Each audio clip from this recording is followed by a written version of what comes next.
So then we ask ourselves, what is a democracy? Most people in the world would know what a democracy is.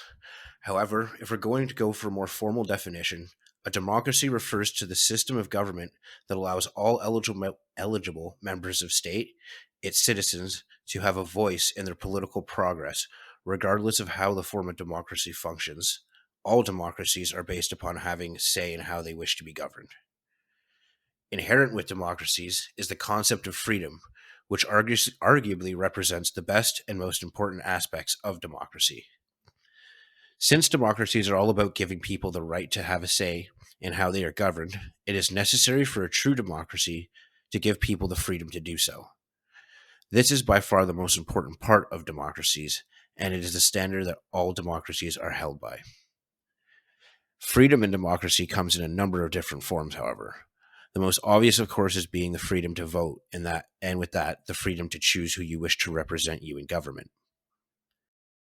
In democracies, citizens have the freedom to speak out against the government or any issues they wish to address in society, aka the right to protest.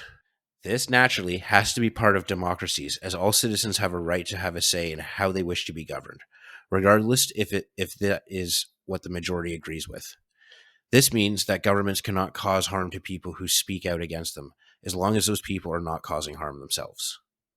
Somewhat connected with the freedom to protest is the freedom of information. Now, this does not mean the government needs to release every last detail of what they are doing all the time, but it does mean that there needs to be a level of transparency, as citizens always have a voice in government. With this is the freedom of the press, and more broadly, the freedom to access different sources of information not controlled by the government.